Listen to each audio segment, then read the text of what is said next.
Sir నమస్కారం sir. నమస్తే అండి. సార్ ఏపీ రాజకీయాలపైన ఒక వెబ్ సిరీస్ ప్లాన్ చేస్తున్నారు సార్ డైరెక్టర్ దేవకట్ట గారు. సో ఈ సినిమాకి సంబంధించి ఒక అప్డేట్ కూడా ఇచ్చారు. అంటే చంద్రబాబు నాయుడు గారి పాత్రలో ఆది పినిశెట్టి అని, వైఎస్ఆర్ గారి పాత్రలో చైతన్యరావు ఇద్దరు కూడా నటించబోతున్నారని తెలుస్తుంది. మరి సినిమా ఏ టైం పీరియడ్ లో నడుస్తుంది, ఏ విధంగా ఉండబోతుంది అంటారు సార్? మీరేం చెప్తారు దీని గురించి? అంటే ఒక రకంగా 78 ఎన్నికలు, 78 ఎన్నికల పూర్వరంగము అలా నడుస్తుంది కథ. అంటే రాయలసీమ నుంచి, తిరుపతి యూనివర్సిటీ నుంచి ఒకరు, పులివెందుల నుంచి ఇంకొకరు రాజకీయాల్లోకి ఎంటర్ అయ్యి ఇద్దరూ 78లో మొదటిసారిగా అసెంబ్లీలోకి ప్రవేశించారు. చంద్రబాబు, వైఎస్ రాజశేఖర రెడ్డి. అయితే రాజశేఖర రెడ్డి అప్పుడు రెడ్డి కాంగ్రెస్ నుంచి పోటీ చేశాడు. బ్రహ్మానందరెడ్డి గారు ఇందిరాగాంధీని బయటికి పంపించేసిన తర్వాత దాన్ని రెడ్డి కాంగ్రెస్ అని, ఇందిరాగాంధీ గారు ఏర్పాటు చేసుకున్న పార్టీని ఇందిరా కాంగ్రెస్ అని వ్యవహరించేవారు. ఈ రెండు పార్టీలే ఆ ఎన్నికల్లో తలబడ్డాయి. ప్రధానంగా జనతా పార్టీ పక్కకి వెళ్ళిపోయింది.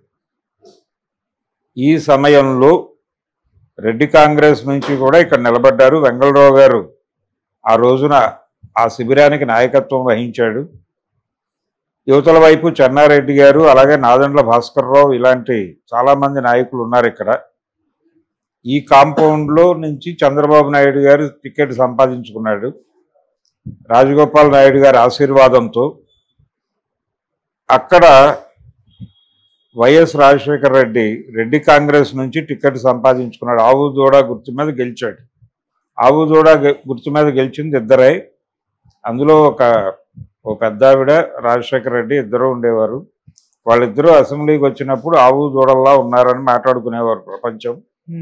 ఇలా అసెంబ్లీకి వచ్చిన తర్వాత ఆ తదుపరి రోజుల్లో ఆవు దూడ కాంగ్రెస్, ఐ కాంగ్రెస్ మళ్ళీ మెర్జ్ అయిపోయి కాంగ్రెస్గా మారిపోయి, ఒకే కాంగ్రెస్గా మారిపోయిన తర్వాత బ్రహ్మానందరెడ్డి గారికి ఢిల్లీలో మంచి పదవి ఇచ్చారు.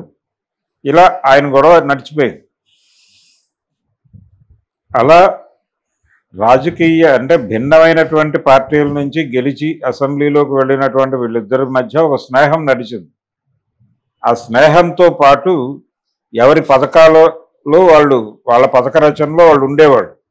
ఇద్దరి టార్గెట్ ముఖ్యమంత్రి కావటమే. వాళ్ళు ఎమ్మెల్యేలుగా గెలిచి ఏదో మంత్రి అయిపోయి అవకాశం వస్తే ముఖ్యమంత్రి అవుదాం, లేకపోతే అంత వస్తుందా మనకి అనుకునే వాతావరణంలో ఎంటర్ అయిన వాళ్ళే. కానీ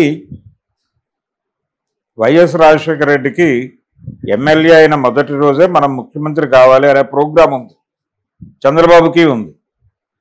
అయితే రాజశేఖర రెడ్డి ఆ ప్రోగ్రాంను ఎగ్జిక్యూట్ చేయడానికి ప్రతి జిల్లాలో ఉన్నటువంటి, ఆ జిల్లాలో ప్రభావవంతమైనటువంటి క్యారెక్టర్స్ ఉన్నటువంటి, ఏ విధమైన ప్రభావవంతమైన అయినా పర్వాలేదు, వాళ్ళతో ఒక రిలేషన్ మెయింటైన్ చేయాలి అనుకునేవాడు. చెక్కంపూడి రామ్మోహన్ రావుతోనూ గోదావరి జిల్లాల్లో, అలాగే ఇప్పుడు కొంత పొలిటికల్గా వెటరన్ని, సీనియర్ని అని చెప్పుకున్నటువంటి ఆయన రాజమండ్రికి చెందినటువంటి ఒక రాజకీయ, గతంలో ఎంపీ చేసినటువంటి రామోజీరావు మీద కేసులు వేసినటువంటి ఓ పెద్ద మనిషి ఉన్నాడు. ఆయన మీడియాలో తరచూ మాట్లాడుతూ ఉంటాడు. వారి పేరు ప్రపంచానికి తెలుసు. కాబట్టి వీళ్ళందరూ కూడా ఆ టైంలో వంగవీటి రంగా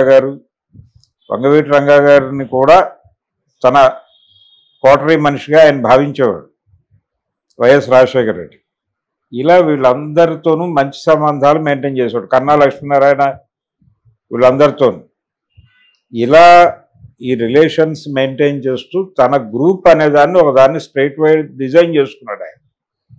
ఈ డిజైన్ చేసుకోవటం అనే ప్రోగ్రాం మీద ఎప్పుడైతే దృష్టి పెట్టాడో ఆ రోజునే ఇతనికి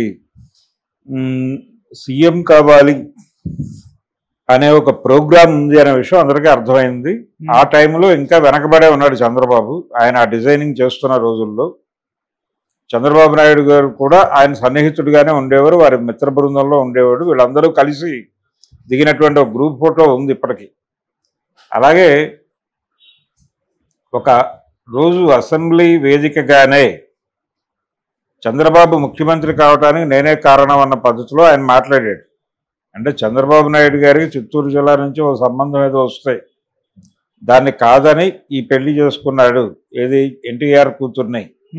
దీనికి ముందు తనని అడ్వైజ్ అడిగాడని, తనే ఇలా చేసుకోమని అడ్వైజ్ ఇచ్చానని, అందువల్లనే ఈ రోజున సీఎం అయ్యాడని అసెంబ్లీ వేదికలో ఆయన మాట్లాడినటువంటి మాటలు పేపర్లో రికార్డ్ అయినాయి. అయితే ఎవరిని అక్కడ చిత్తూరులో ఎవరిని అనే దాని దగ్గర రకరకాల అభిప్రాయాలు ఉన్నాయి. ఆ సంబంధం రాజగోపాల్ నాయుడు గారి ద్వారా వచ్చింది అనేసరికి ఆయన కుమార్తె లేకపోతే మరొకరా అనే చర్చ ఒకటి జరిగింది. అది అయ్యి ఉండకపోవచ్చు, కానీ ఆయన ఒక సంబంధం ఏదో సజెస్ట్ చేశాడు. ఆయన ఆశీర్వాదంతో ఎమ్మెల్యే అయ్యాడు కాబట్టి. ఆ తర్వాత ఎవరిని చేసుకుంటే బాగుంటుంది అనుకుంటే రాజగోపాల్ నాయుడు గారు చెప్పిన సంబంధం చేసుకుంటే జిల్లా ఫిగర్ అవుతావు, స్టేట్ ఫిగర్ కాలేవు, కానీ ఈ మ్యాచ్ చేసుకుంటే నువ్వు స్టేట్ ఫిగర్ అవుతావు, ఎందుకంటే అవతల మనిషి స్టేట్ ఫిగర్ కాబట్టి. సో ఇది బెటర్ నీకు కెరియర్ పరంగా, ఈ అడ్వైజ్ ఇచ్చింది నేనే అనేవాడు ఆయన, వైఎస్ రాజశేఖర రెడ్డి.